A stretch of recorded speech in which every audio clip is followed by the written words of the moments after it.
우리 이제 마음을 정돈하시고 다 함께 묵상하심으로 3월 16일 사순절의 둘째 주일 오전 예배를 하나님께 드리겠습니다.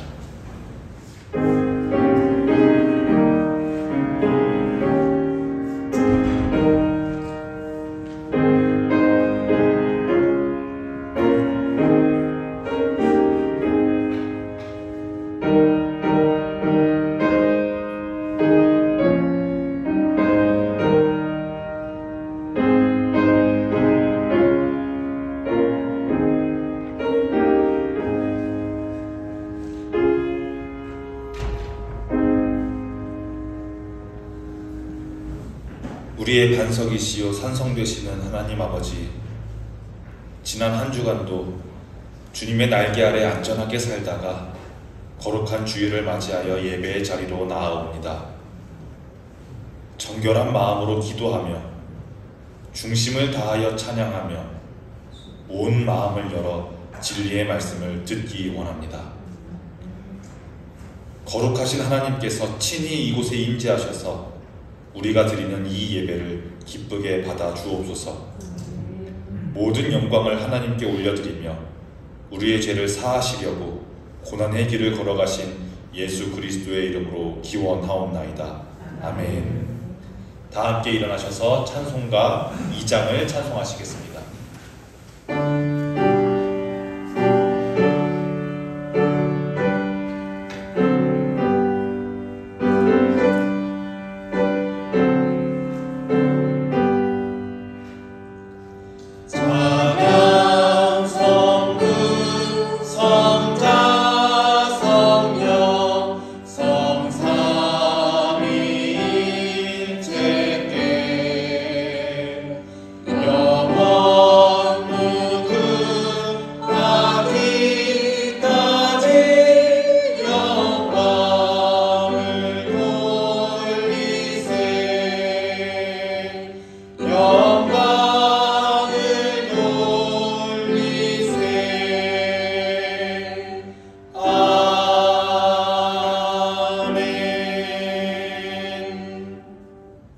찬송가 뒤편에 있는 성시를 교독하겠습니다.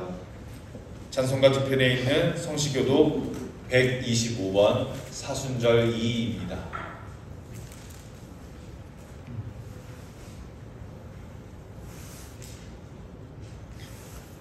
하나님이여, 사슴이 시냇물을 찾기에 갈급함같이 내 영혼이 주를 찾기에 갈급하니이다. 내 영혼이 하나님 곧 살아계시는 하나님을 갈망하나니 내가 올 때에 나아가서 하나님의 얼굴을 배울까. 사람들이 종일 내게 하는 말이 내 하나님이 어디 있느뇨 하오니 내 눈물이 주야로 내 음식이 되었도다. 내 영혼아, 내가 어찌하여 낙심하며 어찌하여 내 속에서 불안해하는가. 너는 하나님께 소망을 두라. 그가 나타나 오시기로 말미암아 내가 여전히 찬송하리로다. 낮에는 여호와께서 그의 인자하심을 베푸시고 밤에는 그의 찬송이 내게 있어 생명의 하나님께 기도하리로다. 내 반석이신 하나님께 말하기를 어찌하여 나를 잊으셨나이까. 내가 어찌하여 원수의 악죄로 말미암아 슬프게 다니나이까 하리로다. 내 뼈를 찌르는 칼같이 내 대적이 나를 비방하여 늘 내게 말하기를 내 하나님이 어디 있느냐 하도다. 내 영혼아, 내가 어찌하여 낙심하며 어찌하여 내 속에서 불안해하는가. 너는 하나님께 소망을 두라. 나는 그가 나타나 오시기로 말미암아 내 하나님을 여전히 찬송하리로다. 아멘. 사도신경하심으로 우리의 신앙을 고백합니다. 나는 전능하신 아버지 하나님 천지의 창조주를 믿습니다. 나는 그의 유일하신 아들 우리 주 예수 그리스도를 믿습니다. 그는 성령으로 잉태되어 동정녀 마리아에게서 나시고 본디오 빌라도에게 고난을 받아 십자가에 못 박혀 죽으시고 장사된 지 사흘 만에 죽은 자 가운데서 다시 살아나셨으며 하늘에 오르시어 전능하신 아버지 하나님 우편에 앉아 계시다가 거기로부터 살아있는 자와 죽은 자를 심판하러 오십니다. 나는 성령을 믿으며 거룩한 공교회와 성도의 교제와 죄를 용서받는 것과 몸의 부활과 영생을 믿습니다. 아멘. 자리에 앉으시기 바랍니다. 찬송가 84장을 찬송하시고 이어서 최은희 집사님 예배를 위해 기도해 주시겠습니다.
기도드리겠습니다.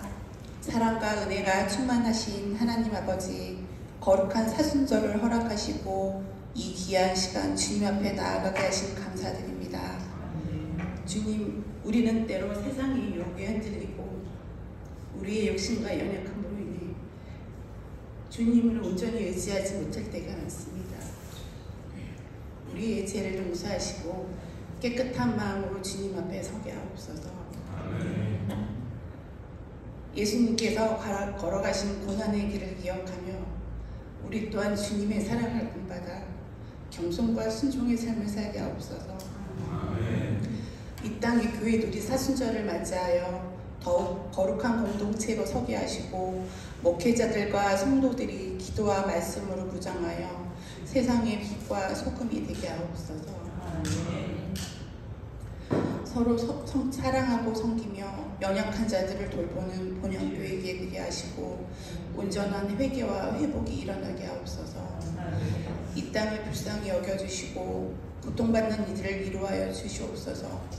질병과 아픔 가운데 있는 자들에게 주님의 치유의 손길을 베풀어 주시고 고난 가운데 있는 이들에게 주님의 평안을 허락하여 주시옵소서. 주님 우리의 마음을 새롭게 하시고 날마다 주님과 동행하는 삶을 살게 하옵소서. 사순절 기간 동안 더욱 기도하며 주님을 바라보게 하시고 주님을 닮아가는 성숙한 신앙인이 되게 하옵소서. 우리를 위해 십자가를 지신 예수님을 기억하며 그 사랑에 합당한 삶을 살게 하옵소서. 이 모든 기도를 우리를 위해 십자가에 죽으시고 다시 사신 예수 그리스도의 이름으로 간절히 기도드립니다. 아멘.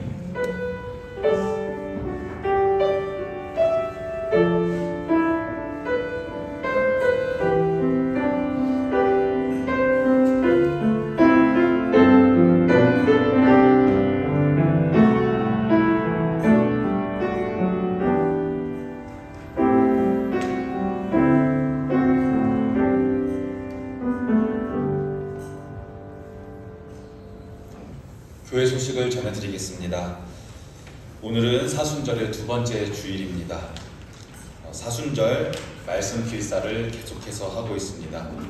행여나 며칠 한 주를 밀리신 분들도 다시 이번 주부터 해야지 하시면서 말씀 앞에 서시는 시간을 꼭 가지시면 좋겠습니다.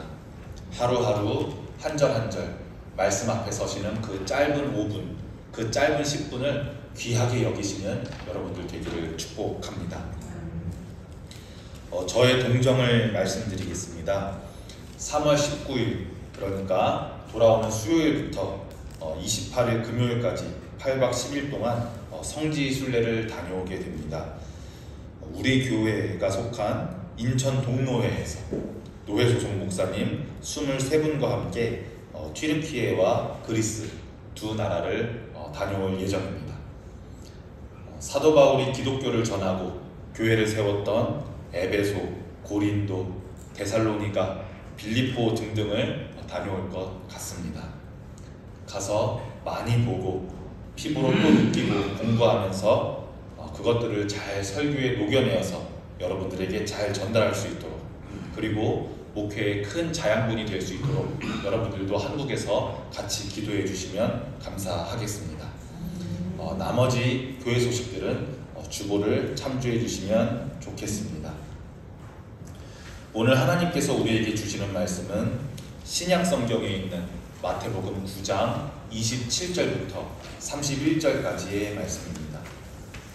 마태복음 9장 27절부터 31절까지의 말씀, 신약 13쪽에 있습니다.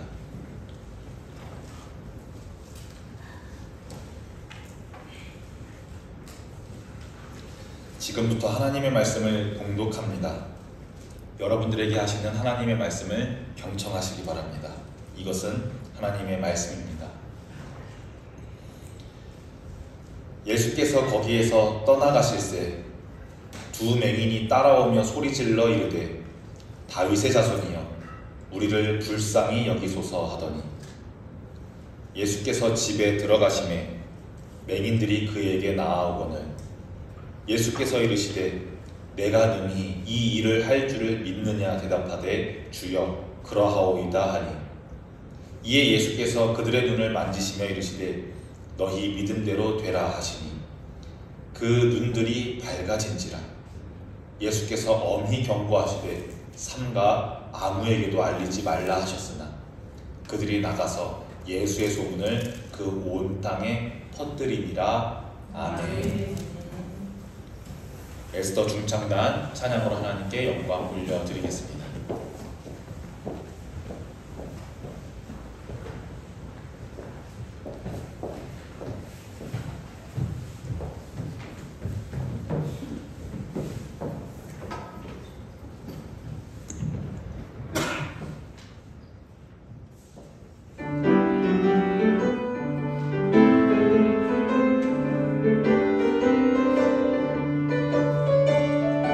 내 주님을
우리가 사순절 둘째 주일을 지나고 있습니다. 사순절 말씀 필사 잘 쓰고 계신 줄로 압니다. 단순히 글자를 보고 베껴 쓰는 것이 아니라 그 말씀들을 마음에 새기면서 깊이 묵상하시는 시간이 되기를 거듭 말씀드립니다. 필사하실 때 좋은 팁을 말씀드리자면, 제가 유튜브에서 뇌과학과 언어 능력 이런 관련된 영상을 보았는데요. 예를 들어서 하나님은 영이시니 예배하는 자가 영과 진리로 예배할지니라 라는 구절을 예로 들어보겠습니다. 말씀 필사를 하실 때 하나님은 보고서 하나님은 쓰고, 영이시니 보고 영이시니 쓰고, 예배하는 보고서 예배하는 쓰고, 자가 보고 자가 쓰고, 이렇게 하시면 아마 여러분들 뇌 속에서 그 성경의 메시지가 쉽게 휘발돼 버릴 겁니다. 그렇게 하시는 것보다는 나름대로 성경 구절을 짤막한 단위로 외워보고 써십시오. 그러니까 하나님은 영이시니 예배하는 자가 영과 진리로 예배할지니라 눈으로 읽으시면서 따라해 보시고, 그 다음에는 한번 안 보고 따라해 보시고, 하나님은 영이시니 예배하는 자가 영과 진리로 예배할지니라. 그 다음에는 눈으로 보지 않고 말로 하면서 한번 써보는 거예요. 그런데 너무 길다면, 너무 외우기가 힘들다면 짤막한 단위로 조금씩 잘라서 하나님은 영이시니 예배하는 자가, 하나님은 영이시니 예배하는 자가 영과 진리로 예배할지니라, 영과 진리로 예배할지니라, 이렇게 써보시면 굳이 어렵게 스트레스 받으면서 암송하려고 하지 않으셔도 쓰시면서 그 메시지가 마음 안으로, 메모리 안으로 잘 들어온다고 합니다. 여러분, 하나님은 영이시니 예배하는 자가 영과 진리로 예배할지니라. 하나님께 예배하러 오신 여러분들, 하나님께 예배하기 위해 오신 여러분들의 예배가 영과 진리로 드려지는 예배가 되기를 축복합니다. 우리 계속해서 예수님 이야기를 하고 있습니다. 첫 번째 시간에는 예수님께서 유대교 회당에 가셔서 성경책을 펼치시고 구약 성경 이사야의 말씀을 가르치셨습니다. 그리고 두 번째 시간에는 예수님께서 회당이 아니라 산에 가셔서 제자들에게 또 무리들에게 하나님 나라, 즉 복음을 전파하셨습니다. 오늘 이 시간에는 예수님께서 아픈 자, 병든 자를 고치시고 회복시키시는 사역을 보려고 합니다. 다시 한번 정리해 볼까요? 첫째 시간에는 성경을 가르치셨습니다. 둘째 시간에는 복음을 전파하셨습니다. 오늘 이 시간에는 병든 자들을 고치시는 사역을 할 겁니다. 가르치시고 전파하시고 고치시는 사역을 예수님께서는 하셨습니다.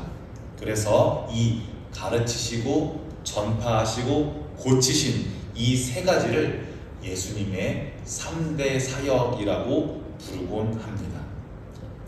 당신들은 예수라는 인물이 도대체 어떤 인물이기에 그를 믿느냐?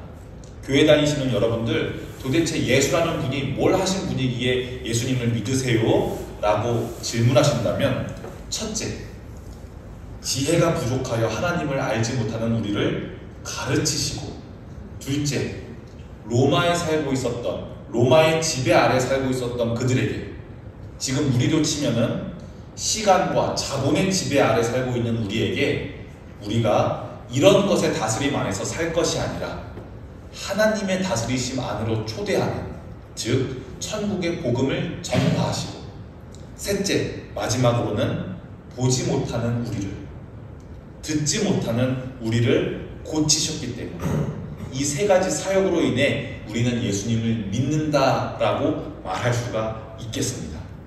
그러니 여러분, 이것은 꼭 기억하셨으면 좋겠습니다. 예수님께서 지상에서 우리를 위해서 하신 세 가지 사역은, 첫째, 가르치시고, 둘째, 전파하시고, 마지막 세 번째, 고치신 사역입니다. 이 내용은 마태복음 4장 23절에도 나옵니다. 우리 한번 이 말씀은 같이 읽어보면 좋을 것 같습니다. 마태복음 4장 23절을 우리가 함께 읽습니다. 시작. 예수께서 온 갈릴리에 두루 다니사 그들의 회당에서 가르치시며 천국 복음을 전파하시며 백성 중에 모든 병과 모든 약한 것을 고치시니. 아멘. 예수님께서 이 땅에서 하신 세 가지 사역, 가르치시고 전파하시고 고치신 이 세 가지 사역을 여러분들이 꼭 이 사순절 기간에 기억하셨으면 좋겠습니다. 오늘 말씀 선포 시간에는 이 세 가지 사역 중 마지막 사역, 고치시는 사역을 보고자 합니다.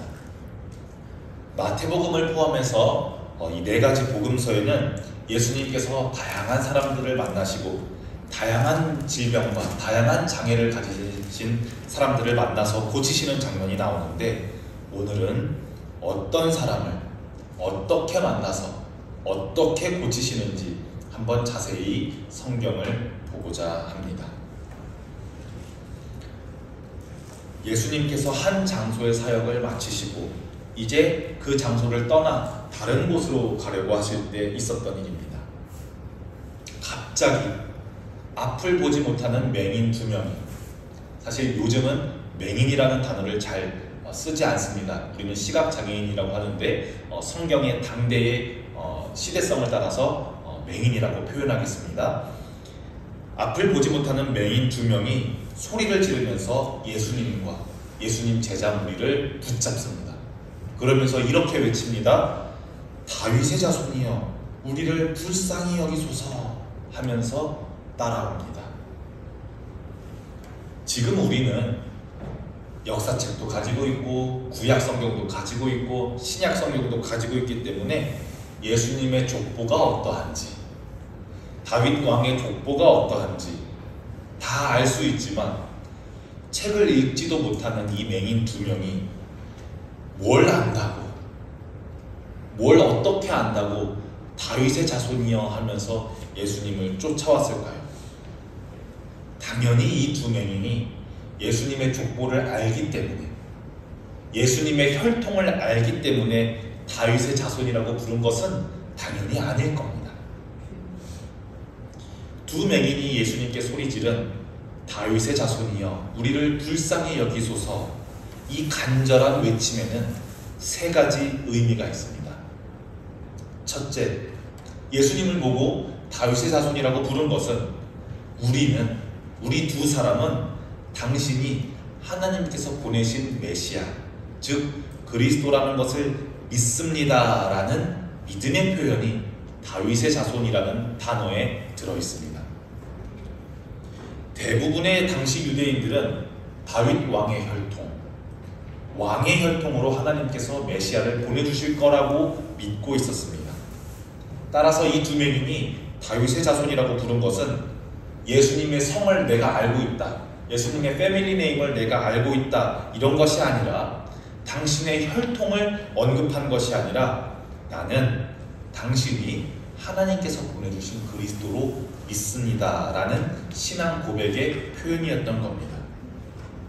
둘째, 이 2 맹인은 예수님께서 하나님이 보내주신 선생님이나 여러 랍비 중 1명이나 예언자 중 1명으로 여기는 것이 아니라 우리를 이 지옥 같은 삶에서 구원해 줄 거라고 믿었습니다. 무슨 말이냐 한다면, 저 예수라는 사람이 이런 병 저런 병 고친다고 많이 유명하던데 아마 우리가 앞을 보지 못하는 것도 고쳐줄 수 있지 않을까? 라는 그런 생각으로 부른 것이 아니라 저 예수라는 분이 눈먼 우리를 회복해야 할 유일한 분으로 굳게 믿고 있었다는 말입니다. 요한복음에는, 마태복음에는 나오지 않는데 요한복음에는 이런 장면이 나옵니다. 예수님께 제자 중 1명이 이런 질문을 합니다. 예수님, 태어날 때부터 시각장애를 가지고 태어난 사람은, 후천적 시각장애 말고 태어날 때부터 장님, 맹인으로 태어난 사람은 그 사람의 죄 때문에 맹인인 겁니까? 아니면 그 사람의 부모의 죄 때문에 맹인인 겁니까? 이렇게 질문하는 장면이 요한복음에 나옵니다.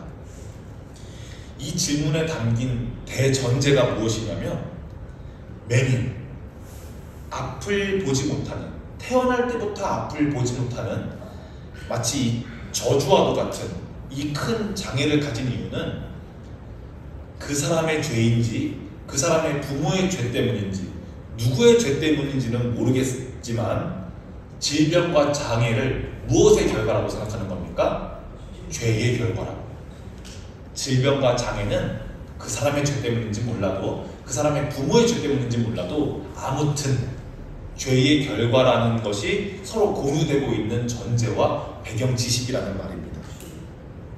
따라서 예수님께서 두 맹인의 눈을 뜨게 하신 것은 우리 모두가, 모든 인류가, 모든 사람이 아무리 착한 마음을 가지고 아무리 선한 행동을 실천하는 사람도 그 사슬에 묶여있는 죄라는 것에서의 해방과 회복을 상징하는 중요한 기적입니다.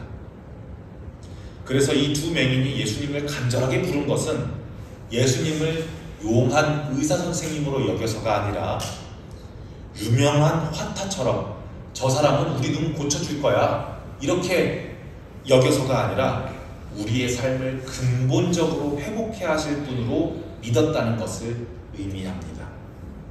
세 번째, 마지막으로 두 맹인은 예수님을 다윗의 자손이라고만 부르지 않고 뒤에 우리를 불쌍히 여기소서라고 외쳤습니다.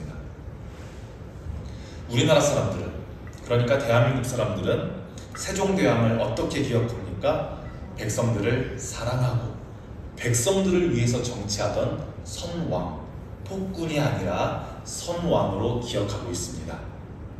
유대인들에게도 마찬가지로 구약에서 다윗 왕은 하나님의 긍휼을 입고 하나님의 불쌍하심을 하나님의 불쌍히 여기심을 입고 백성들을 긍휼히 여기는, 백성들을 사랑으로 돌보는 왕으로 기억하고 있습니다. 따라서 다윗의 자손이라는 말 속에는 예수님께서 다윗 왕처럼 자비롭고 백성들에게 긍휼을 베푸시는, 불쌍히 여기는 왕으로 여기는 기대가 담겨져 있습니다. 그렇기 때문에 이 세 가지를 종합하면 말이죠, 두 맹인의 이 짧은 외침에는 예수님을 메시아로 인정하는 고백이 담겨있고 예수님의 자비와 능력을 신뢰하는 표현이 담겨있고 회복과 구원을 간절하게 바라는 이것이 이 외침에 담겨있다고 말할 수 있겠습니다. 이 외침을 들으시고 예수님은 한 집에 들어갑니다. 그리고 이 두 맹인은 예수님 앞에 나아옵니다. 예수님은 이 나아온 두 맹인에게 물으십니다. 너희가 믿느냐? 너희가 믿느냐고 가장 먼저 물어보십니다. 그러니 이 두 맹인은 네, 그렇습니다 대답합니다. 그러니 예수님은 눈을 만지시면서 너희 믿음대로 되라 말씀하시니 정말로 다른 어떤 부연 설명도 없이 부연의 묘사도 없이 즉시 둘의 눈이 정말로 밝아졌습니다. 어두움밖에 없던 눈에 빛이란 것이 들어오지 않던 두 눈에 드디어 빛이 들어오게 되었습니다. 여러분, 이 이야기의 순서를 한번 유심히 살펴보시면 좋겠습니다. 이 둘은 예수님을 믿음으로 빛을 보게 되었습니다. 눈이 밝아졌기 때문에 이제 눈이 보이네, 진짜로 고쳐졌네 하면서 믿음이 생긴 것이 아닙니다. 믿었기 때문에 어두웠던 눈이 밝아졌습니다. 믿음으로 치유가 일어났지 치유받았기 때문에 믿음이 생긴 것이 아니라는 말씀입니다. 믿음이 치유를 만들었지 치유가 믿음을 만든 것은 아니라는 말씀입니다. 신앙의 성숙도라고나 할까요? 신앙의 성숙도가 어리다고 한번 표현해 보겠습니다. 신앙의 성숙도가 어릴 때, 신앙의 철이 좀 덜 들었을 때 우리는 이렇게 기도하곤 합니다. 하나님, 진짜 이번 일 좀 꼭 좀 도와주세요. 진짜 이번만 꼭 좀 붙게 해주세요. 이번 것만 좀 잘 해결해 주세요. 그러면 이번 것만 잘 해결해 주시면, 잘 해결되면 제가 앞으로 하나님 정말 잘 믿을게요. 정말 예수님 잘 믿고 교회에 헌신도 잘하고 목사님 말씀도 잘 들을게요. 우리가 신앙의 성숙도가 어릴 때는 이렇게 기도하곤 합니다. 물론 이렇게 기도하는 것이 악한 기도라든지 나쁜 기도라든지 그런 것은 아니지만, 이런 기도를 해보신 적 있으신 분들은 아마 신앙이 성숙해지시면서 소위 신앙의 철을 드시면서 깨달으셨을 겁니다. 아, 문제가 해결되었다고 해서 믿음이 생기는 건 아니구나. 그 폭풍 같은 일이 잠잠하게 잘 지나가는 일을 경험했다고 해서 믿음이 성장하는 것은 아니구나 라는 것을 한번 경험하셔서 아실 겁니다. 예수님의 표현을 빌리면 많은 이들이 표적을 구하나 예수님은 믿음을 위해 그런 표적을 주진 않으시겠다고 말씀하셨습니다. 반대로도 한번 볼까요? 이 두 시각장애인은 예수님에게 눈을 고쳐달라고, 우리 평생 앞 못 보면서 자라왔다고, 우리 눈 좀 뜨게 해달라고 떼를 쓰거나 요구하지는 않았습니다. 여러분, 믿음이라는 것은 떼를 쓰거나 달라고 떼 쓰거나 투자하거나 베팅하는 그런 것은 아닙니다. 우리 둘 다 앞을 못 보니까 찾아가서 눈 고쳐달라고 소리 지르면 고쳐주겠지? 내가 교회에 이만큼 헌신했으니까 하나님이 2배로 복 주시겠지?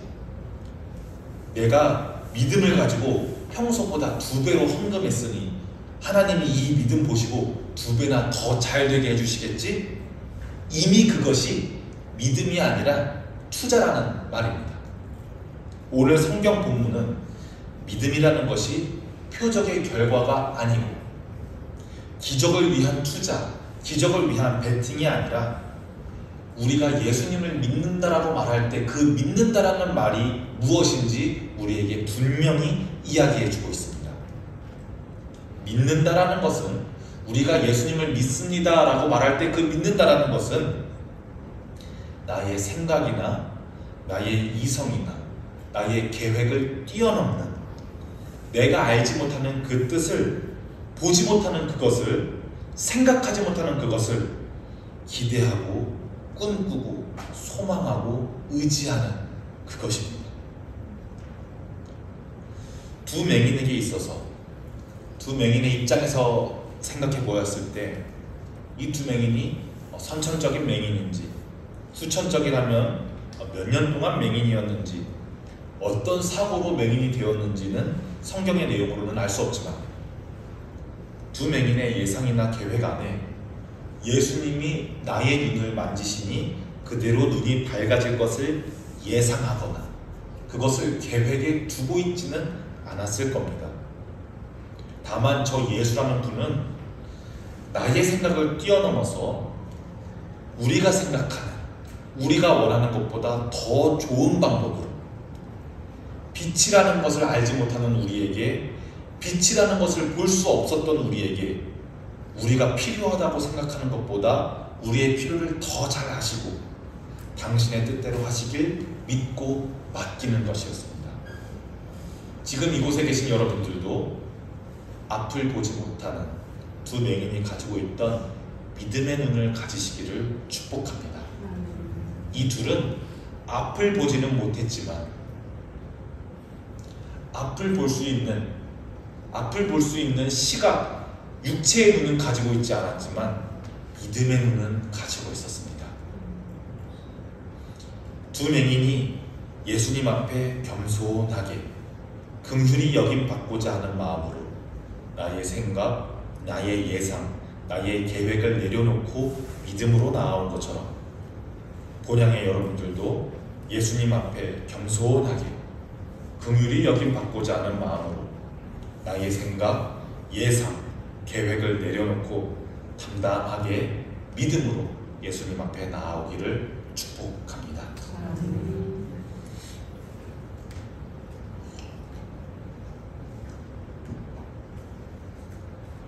요즘은 유튜브라는 플랫폼 때문에 정말 전 세계 어디서든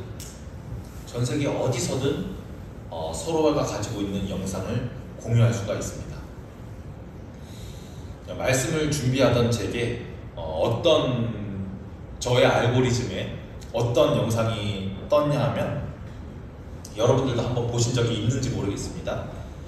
어떤 잘생기고 멋지게 차려입은 목사님이나 강사, 부흥의 강사, 영성가가 바람을 부으며 막 집회에 참여하는 신도가 막 경련을 일으키면서 쓰러진다든지, 휠체어에 앉아서 몇 년 동안이나 막 못 움직였다고 자기 말로는 그렇게 말합니다. 휠체어에 앉아서 몇 년 동안 움직이지 못하던 사람이 믿습니까? 말하면 네 믿습니다 하면서 그 사람이 벌떡 일어나서 주변에 있는 사람들이 할렐루야 하면서 박수치는 이런 장면이 제 알고리즘에는 심심치 않게 뜨곤 합니다. 그러면서 자극적인 썸네일과 함께 제목은 하나님께서 주신 능력으로 치유 사역을 하는 누구누구누구, 이렇게 영상을 만들고는 합니다. 이제 이런 것들을 추구하는 사람들, 이런 것들을 꿈꾸고 기대하는 사람들은 예수님께서 하신 3대 사역 중에 마지막 사역, 고치시는 사역을 완전히 잘못 읽고 잘못 이해하고 잘못 따라하는 사람들입니다. 제가 여러분들에게 이런 잘못된 예시를 굳이 이 시간에 말씀드리는 이유는, 저와 여러분들이 예수님을 믿는다, 다윗의 자손 예수님께서 우리를 불쌍히 여기신다는 것을 믿는다라고 할 때 믿는다라는 말이 이런 말도 안 되는 비이성적이고 비과학적이고 반지성적인 것을 사실이라고 믿는다라는 게 그런 믿음이 아니라는 걸 말씀드리고 싶어서 그렇습니다. 다리를 움직이지 못하면 엑스레이 찍고 CT 찍고 재활을 열심히 하는 것이 정상이지, 집회에 나가서 내 다리에 손 얹어달라고 간청하는 건 비정상입니다. 그것이 믿음이 아닙니다. 믿음이란 그런 것을 믿는 게 믿음이 아닙니다. 믿음이란 것은 말이죠, 내가 생각할 수 있는 나의 생각의 한계, 내가 가질 수 있는 나의 지식의 한계, 내가 어쩔 수 없이 육체를 가지고 있기 때문에 내가 경험할 수 있는 경험의 한계, 이런 한계들을 겸손하게 인정하는 것입니다. 그리고 그런 한계 때문에 그것을 뛰어넘는 하나님의 섭리와 하나님의 뜻하심을 나는 나의 한계들로 인해서 알 수는 없지만, 내가 알 수 없음에도 불구하고, 경험할 수 없음에도 불구하고 하나님의 뜻을 의지하고 기대함으로 한 발 한 발 나아가는 것이 우리가 예수님을 믿는다라고 말할 때 쓰는 그 믿음입니다. 그래서 믿음은 이성을 뛰어넘는 것이지 비이성적인 것이 믿음은 아닙니다. 믿음은 지성과 지식을 뛰어넘는 것이지 반지성적인 것이 믿음은 아닙니다. 믿음은 과학이라는 것을 뛰어넘는 것이지 비과학적인 것이 믿음은 아니라는 말씀입니다. 쉽게 말해서 아이가 열이 펄펄 나고 아픈데 병원에 빨리 안 데려가고 기도받으면 짜잔하고 나을 것이라고 기대하는 것이, 그게 큰 믿음을 가진 게 아니라는 말씀입니다. 예수님의 세 번째 사역, 고치시는 사역은 예수님한테 병 고치는 능력이 있다는 걸 보여주기 위해서가 아닙니다. 예수님이 용한 의사라는 걸 보여주기 위해서가 아닙니다. 두 사람이 똑같이 병 걸렸는데 기독교인은 깨끗하게 낫고 불자는 병에 걸려 죽는다, 이런 걸 말해주고 싶어서 성경이 이런 걸 기록해 놓은 것이 아닙니다. 예수님의 고치시는 사역은 빛을 보지 못하는 우리에게 예수님은 빛과 같은 분이시며, 듣지 못하는 우리들에게는 예수님이 오셨다는 그 소식이 구원의 기쁜 소식이며, 믿음이 없어 걷지 못하는 우리에게 힘이 없어 앞으로 나아가지 못하는 우리에게, 다리를 움직이지 못해 걷지 못하는 우리에게 든든한 동행자이심을 보여줍니다. 이제 말씀을 정리하고 마무리하려고 합니다. 오늘 예수님께서는 앞을 보지 못하는 두 사람에게 너희 눈이 떠질지어다 이렇게 말씀하지 않으시고 너희 믿음대로 되라 라고 말씀하셨습니다. 여기서 믿는다는 것은 표적을 기대하고 믿는다는 게 아니었습니다. 반대로 표적을 얻고 나서, 눈이 떠지고 나서 눈을 뜨게 하는 표적을 보여주셨으니 이제 믿겠습니다 라는 것도 아니었습니다. 이 두 사람이 가지고 있던 믿음의 눈은 예수님을 기적 행하는 분으로 본 것이 아니라 하나님께서 우리에게 보내주신 그리스도로 온전히 신뢰하는 믿음이었습니다. 그 믿음대로 그들의 눈이 밝아졌고 영적으로도 새로운 길을 걸을 수 있게 되었습니다. 우리 삶 속에 이 두 맹인이 겪었던 아픔처럼 예상치 못한 어려움이, 도무지 이해할 수 없는 순간들이 찾아올 때가 있습니다. 잘못해서 벌받은 것이 아니라 나는 정말 잘했는데, 규정 신호도 지키고 신호등도 잘 보고 속도도 잘 맞추고 잘 운전하는데 그럼에도 불구하고 뒤에서는 트럭이 들이박을 때가 있습니다. 그럴 때 여러분들이 왜 나만 겪는 고난이냐고 불평하시기보다 눈앞에 표적을 보여달라고, 그러면 내가 믿겠다고 하는 것이 아니라 눈앞의 표적이 아닌 예수님을 향한 온전한 믿음으로 나아가는 우리가 되기를 바랍니다.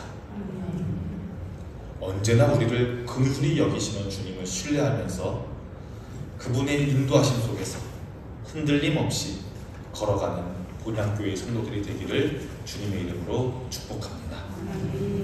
기도하겠습니다.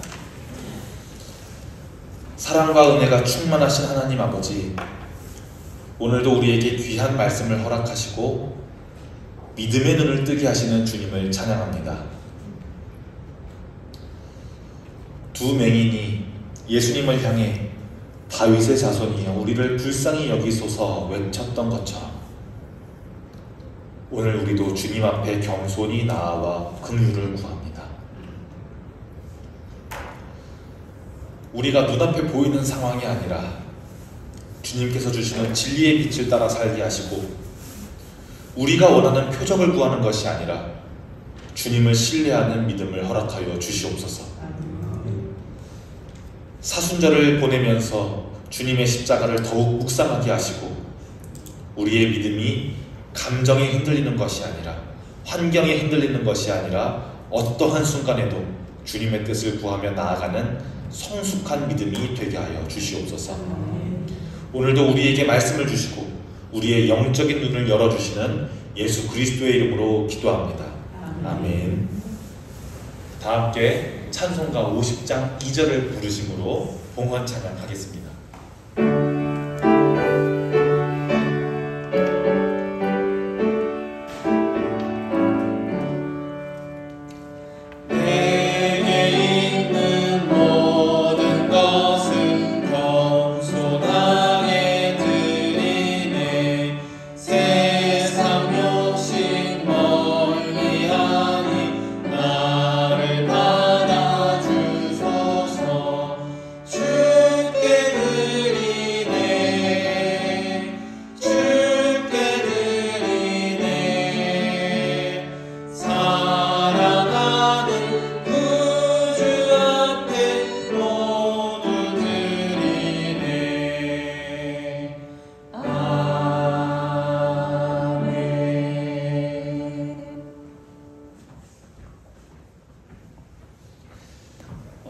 드려진 봉헌을 위해서 우리가 함께 기도하겠습니다. 거룩하신 하나님 아버지, 사순절의 이 기간 우리를 위해 자신을 온전히 내어주신 예수님의 사랑을 기억합니다. 예수님의 사랑을 기억하며 우리가 물질로 가진 것을 감사함으로 주님께 드립니다. 우리가 드리는 이 예물이 믿음의 고백이 되게 하시고 주님의 나라를 위하여 온전히 잘 쓰이게 하여 주시옵소서. 우리의 헌신이 단순한 돈, 물질을 넘어서 삶의 자리에서 주님의 사랑을 실천하는 참된 예배가 되게 하시고 이 예물이 쓰이는 곳곳마다 회복과 치유의 역사가 나타나게 하옵소서.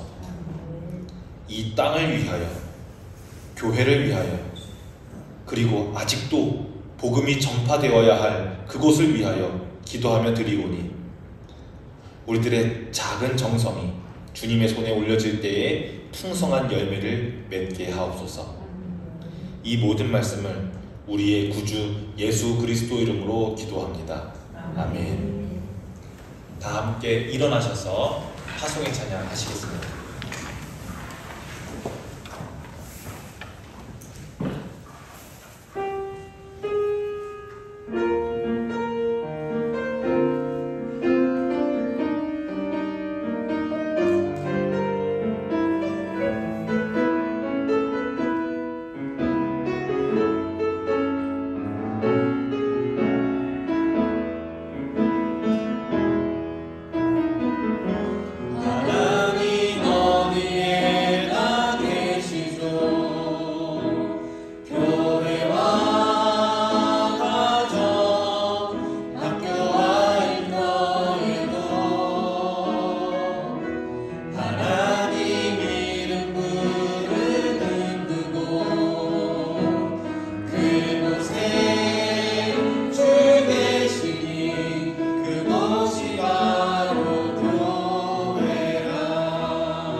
이제는 우리를 구원하시기 위해 이 땅에 오신 예수 그리스도의 은혜와